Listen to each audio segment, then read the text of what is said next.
My dear Dhamma brothers, let us today discuss about the perfection in Dhamma as taught by Buddha. There are three perfections. Buddha said the perfection of body, mind and speech. The destruction, what is perfection of mind? Is the destruction of asavas, defilements, all defilements, through heart's release.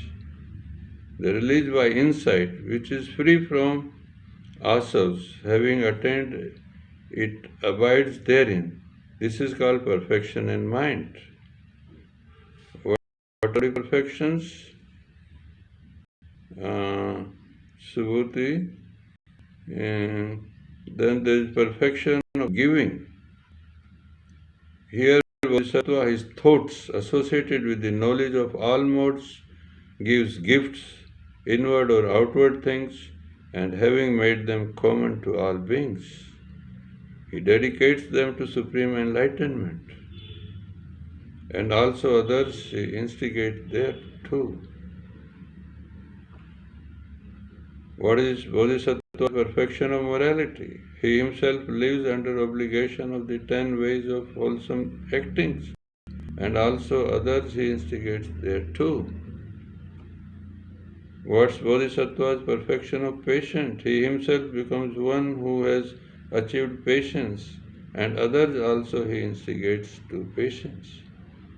What is Bodhisattva's perfection of vigor? He dwells persistently in 5 perfections, and also others to instigate to do so. Subhuti, what is Bodhisattva's perfection of concentration or meditation? He himself, through skill in means, enters into trances, yet he is not reborn in corresponding heavens of forms as he could, and others also he instigates to do likewise. What is Bodhisattva's perfection of wisdom? He doesn't settle down in any dharma. He contemplates the essential, original nature of all dharmas. And others also he instigates to contemplate of all dhammas. This is Dhamma, to cultivate this perfection. To live in Nibbana is Dhamma. Nothing can give real happiness as Nibbana. Of all the doctrine taught by Buddha, the doctrine of Nidbban is most central one. What is this Nidbban? The Nidbban is salvation of this. The Nidbban, there were 4 ways in which Nidbban was achieved of. The Lokic, material, eat, drinks and be merry type, the Yogic, the Brahminical, and the Upanishadic. There was one common feature of the Brahminical and Upanishadic of Nibbana. They involved the recognition of soul as an independent entity, a theory which Buddha had denied.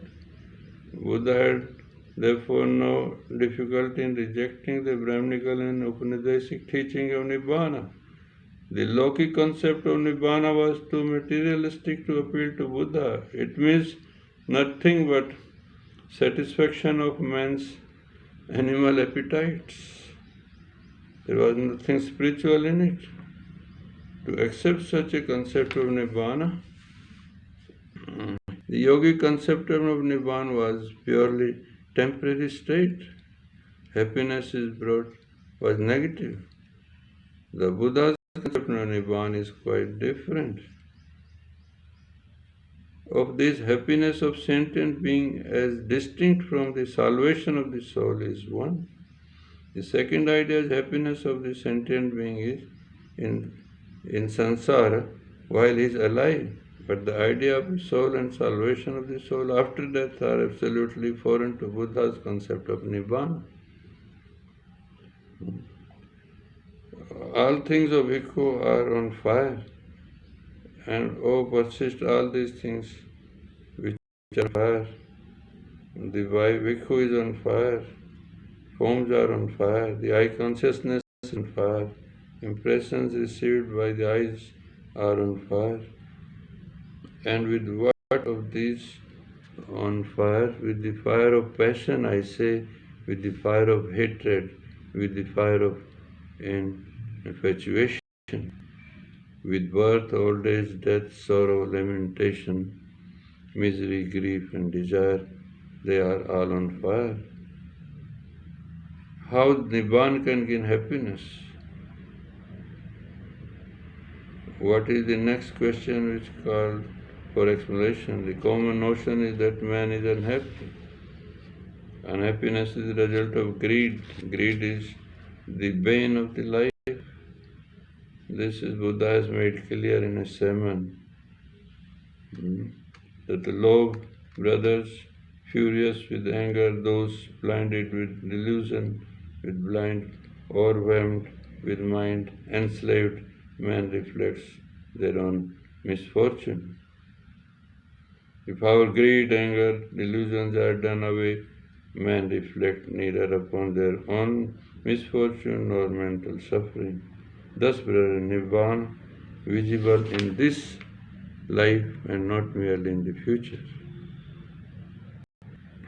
The 5-7 doesn't say that life is burning and death is extinct.